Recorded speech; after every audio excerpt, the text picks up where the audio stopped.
Hola, ¿cómo están? Les doy la bienvenida a la tercera clase. Yo soy la profesora Eva Lamborghini, soy doctora en antropología por la Universidad de Buenos Aires, miembro del GEALA, y trabajo sobre temas relacionados al desarrollo de un campo político y cultural afrodescendiente en Buenos Aires. La clase pasada abordaron con las profesoras Heller y Guidoli el proceso de invisibilización de los afroargentinos y la relación fundamental de este proceso con la construcción de una nación argentina blanca, europea, homogénea. Uno de cuyos componentes narrativos importantes fue la supuesta desaparición de los afroargentinos. Como vieron, esta idea se asentó desde finales del siglo XIX y persiste hasta el día de hoy. Vieron también temas relacionados con la autorrepresentación y representación afrodescendiente en los siglos XIX y XX. Lo que vamos a ver en esta clase es justamente una serie de cambios y transformaciones sociales que cuestionan, desafían, contestan estas ideas tan fuertemente arraigadas de desaparición afroargentina y la noción que viene asociada a esta falacia, que es la creencia de que en Argentina no existen problemas de racismo ni de discriminación. Se trata de un proceso complejo, pero continuo y en crecimiento desde que comenzó hacia finales del siglo XX y que está fuertemente basado en la revisibilización afro. A pesar de que en el sentido común general de la población persiste la idea de la desaparición afroargentina, en las últimas décadas se viene desarrollando una importante cantidad de organizaciones afro, también se viene ampliando la investigación sobre la temática, tanto espacial como temporalmente. Es decir, que en el último tiempo la sociedad argentina, considerada entre las más europeas y blancas del continente, viene experimentando el desarrollo de manifestaciones culturales y políticas afrodescendientes. Como lectura obligatoria para la clase tienen un texto de reciente publicación de 2018 que es fruto de un trabajo multidisciplinar y colectivo. Las autoras son Lea Heller, Alejandra Ejido, Rosario Recalt y Carmen Giannone. Y tiene el aliciente de ser un texto que está enfocado en las mujeres afroargentinas de la localidad de Ciudad Evita, en la provincia de Buenos Aires, y por lo tanto tematiza, problematiza las desigualdades conjuntas que experimentan las mujeres afrodescendientes en términos de clase, de raza y de género, lo que también suele denominarse como perspectiva interseccional.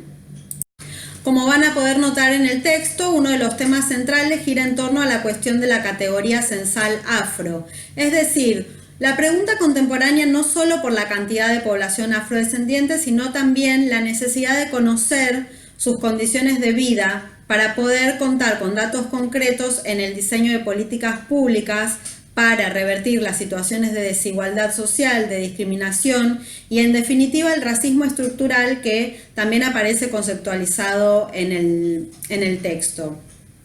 En este punto es necesario tener en cuenta que las categorías censales no son transparentes y por lo tanto se necesitan reflexiones sobre cómo la construcción de las categorías presentes en la o las preguntas censales se corresponden o no con las categorías y usos cotidianos y también con los términos y las autoidentificaciones utilizadas por el movimiento afro en general.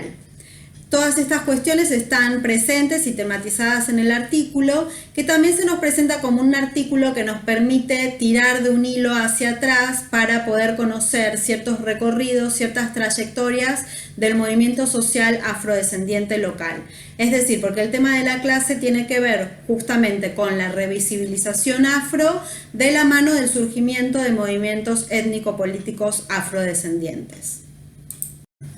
Si encuadramos conceptualmente la clase destacando algunos ejes o líneas, podemos decir que se dirige a señalar algunas relaciones entre movimientos étnico-políticos, Estado y organizaciones internacionales en tiempos de multiculturalismo. Bien, una vez dados estos lineamientos, la clase consta de dos temas ordenados cronológicamente y anclados en distintas espacialidades dentro de la Argentina. En la primera parte, o tema 1, que vamos a ver juntos, vamos a abordar la revisibilización afroargentina, afrodescendiente, en contextos urbanos como el de Buenos Aires. Y en el tema 2, que continúa luego de esta primera parte, van a ver con el profesor Nicolás Fernández Bravo la revisibilización afro en la provincia de Santiago del Estero en contextos principalmente rurales. Algunos de los temas que atraviesan este abordaje son las relaciones entre las acciones e iniciativas de las agrupaciones políticas y culturales afrolocales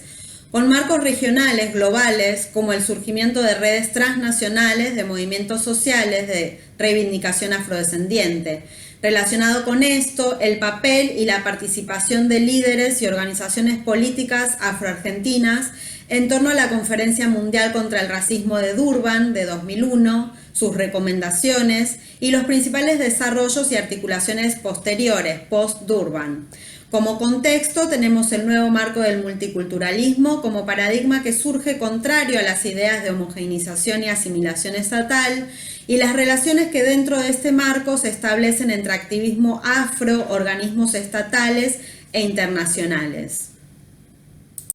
Más allá de estos lineamientos generales, un elemento importante a considerar, a tener en cuenta, es que la movilización política afro en Argentina, como todo proceso social, se ha configurado y reconfigurado de forma dinámica y de acuerdo al contexto sociopolítico más amplio y conforme a una serie de relaciones distintas. Justamente en el texto que tienen para leer se plantea que el proyecto Certificar Nuestra Existencia puede pensarse como un proyecto dentro del campo afro de Argentina. Este concepto sigue la definición de Nicolás Fernández Bravo. Así, el campo afro de Argentina, siguiendo esta definición, aparece como un espacio multilocalizado de relaciones cambiantes, conformado por instituciones del Estado, redes de afrodescendientes organizados, grupos de población, familias y personas de origen africano, activistas, agencias de cooperación internacional, estudiantes e investigadores.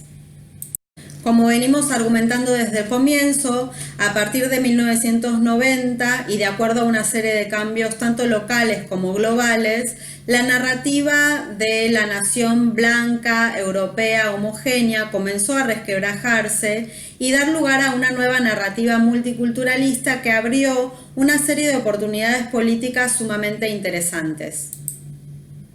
Desde entonces, los afroargentinos que estaban casi por completo invisibilizados después del cierre en la década del 70 de un lugar de sociabilidad importante como fueron los bailes del Jimmy Club, comenzaron a gestar un movimiento social afrodescendiente. Otro proceso importante en la erosión paulatina de la imagen de la nación argentina blanca y europea tuvo que ver con el surgimiento y desarrollo de un campo de actividades y expresiones artístico-culturales afrolocal. Durante la segunda mitad de la década de 1980 en adelante, la llegada de inmigrantes afro de distintos países, principalmente de Uruguay y Brasil, pero también de Cuba, Ecuador, Perú, Colombia, dedicados a enseñar danza y percusión afro, candombe uruguayo, capoeira y variedades de danzas afro, brasileras, afrocubanas, danzas y ritmos afroperuanos, le devolvió algo de visibilidad a los afro en Argentina. Este campo de actividades se fue vinculando de distintos modos con el movimiento político afrodescendiente. Ahora bien, como sabemos, los movimientos sociales no surgen por generación espontánea, sino en relación a procesos sociales más amplios, y es así que es posible rastrear antecedentes respecto de los cuales plantean continuidades, pero también desarrollos particulares que permiten interpretarlos como desarrollos diferentes, en este caso como un nuevo ciclo de reclamos afro. En este sentido, los emprendimientos de individuos afroargentinos durante la década de 1980 tuvieron propósitos bastante diversos. Uno de ellos fue el Comité Latinoamericano contra el Apartheid, fundado y liderado por Enrique Nadal, cuyos objetivos estaban más dirigidos a crear conciencia sobre el racismo fuera del país que dentro del mismo, una iniciativa que hubiera sido impensable en la época. También hay que mencionar los esfuerzos de las hermanas Susana y Carmen Platero por revisibilizar la presencia afro en Argentina a través del teatro, para lo cual fundaron en las décadas del 70 la compañía teatral Comedia Negra de Buenos Aires. Si nos centramos en cambio en la formación de un movimiento social afrodescendiente en sintonía con las transformaciones continentales vinculadas a la reemergencia y la politización de identidades sociales étnicas, tanto indígenas como afros, Un antecedente político claro puede ubicarse recién en 1991 en la Declaración de Santa Fe, firmada por Lucía Molina, Miriam Gómez y Enrique Nadal, entre otros, luego de las primeras jornadas de cultura negra realizadas como parte de las acciones conjuntas planificadas para la lucha contra el racismo. Estas jornadas afro fueron organizadas por la Casa de la Cultura Indo-Afroamericana en la ciudad de Santa Fe, dirigida por la activista afroargentina Lucía Molina y su marido Mario López, a quienes también se va a referir Fernández Bravo en la segunda parte de la clase. Desde este momento, recordemos que estamos situados en la década de 1990, entró en juego una dimensión internacional global que tornó fundamental el diálogo de los activistas afrolocales, ya sea individualmente o nucleados en organizaciones, con redes transnacionales de asociaciones negras como Mundo Afro, la Red Continental de Organizaciones Afro, la Red Afroamérica 21, entre otras. Y es en este contexto de movimientos transnacionales afro y de ciertos apoyos financieros externos que surgen en Argentina agrupaciones como África Vive, de la mano de María Magdalena Pocha Lamadrid, cuyo episodio de racismo y extranjerización fue relatado por la profesora Heller la clase anterior, perteneciente a una de las familias afroargentinas tradicionales que también dio lugar a otras organizaciones. También en este momento lideresas como Miriam Gómez de la comunidad caboverdiana comienzan a militar por una identidad afroargentina más fuertemente. Como también les conté al comienzo de la clase, este movimiento social afrodescendiente que comienza a gestarse entra en relación y vinculaciones con agrupaciones y activistas afro-latinoamericanos residentes en la Argentina, provenientes de distintos países de Latinoamérica, de Perú, de Uruguay, de Ecuador, de más adelante de Haití y también de países africanos. Desde entonces, las personas autoidentificadas cultural y políticamente con su ascendencia africana y con las memorias de resistencia afro, se han nucleado y tejido alianzas y estrategias diversas en pos de la revisibilización. Esto es, la reivindicación de las contribuciones afrodescendientes a la cultura argentina, su promoción social, es decir, su verdadera inclusión y ciudadanía igualitaria, y la eliminación del racismo en nuestra sociedad. Como en el desarrollo de otros movimientos políticos afro de otros contextos nacionales y en relación a las redes transnacionales afro, la mayor parte de las organizaciones políticas afro comenzaron a utilizar el término de autoidentificación afrodescendiente, aunque claro está, no de manera ni exclusiva ni homogénea. Como sabemos, la categoría afrodescendiente es una categoría política acuñada por los movimientos afro en las conferencias preparatorias de Durban realizada en el año 2000 en Santiago de Chile y de la cual participaron efectivamente agrupaciones afro-argentinas como la Casa Indo-Afroamericana de Santa Fe, África Vive, la comunidad caboverdiana, y luego de Durban en el año 2001 fue adoptada por la ONU, por ONGs, por distintos tipos de organizaciones.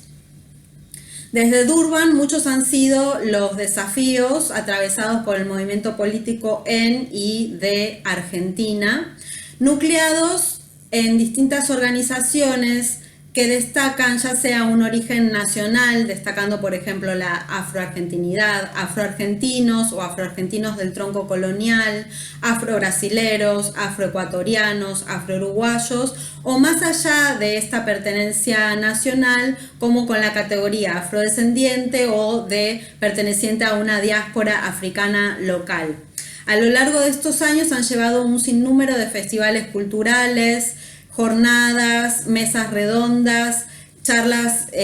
abiertas al público para debatir, con el objetivo principal de sensibilizar a la población sobre la presencia afro, para fomentar también un sentido de pertenencia y de orgullo y advertir fuertemente sobre el racismo. En este proceso de interpelación a la sociedad y al Estado,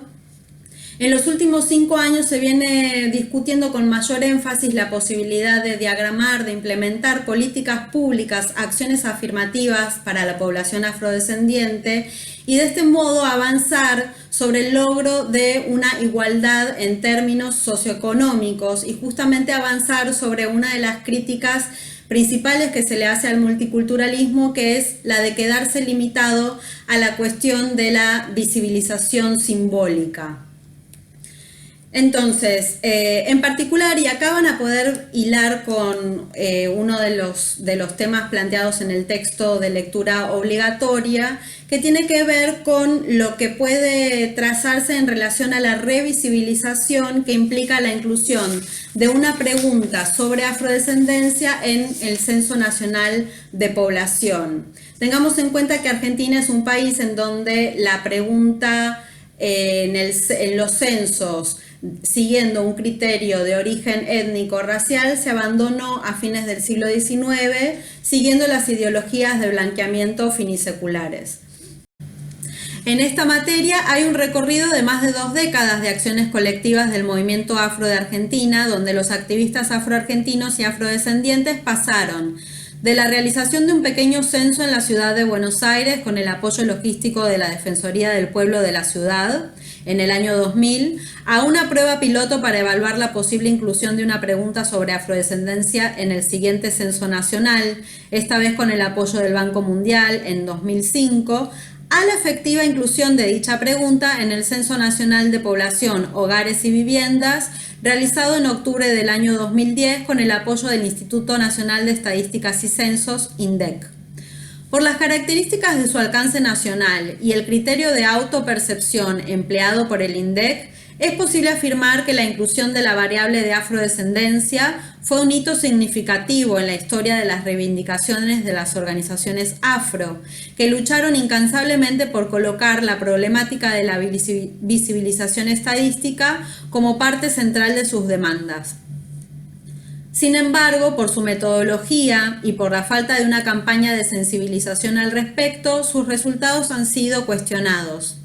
El texto que tienen para leer plantea justamente que un proyecto como Certificar Nuestra Existencia partió de la hipótesis de que la metodología muestral, es decir, el hecho de que la pregunta se haya realizado a una muestra poblacional y la nula sensibilización respecto de la categoría afrodescendiente, que es desconocida por la población general, pueden haber impactado negativamente en las cifras obtenidas.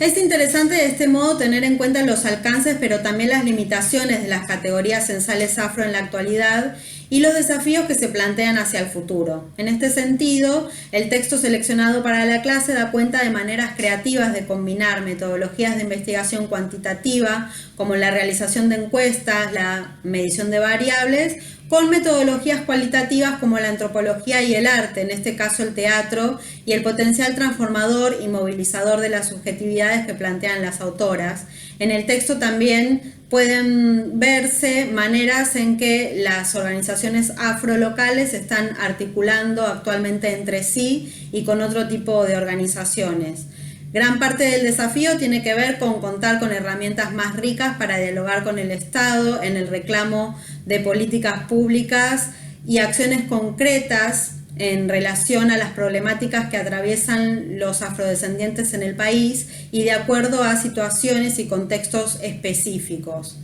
Bien, entonces con estas reflexiones finales llegamos al final de esta primera parte de la clase. Los dejo a continuación con el profesor Nicolás Fernández Bravo. Les agradezco la atención y les deseo una excelente cursada del seminario.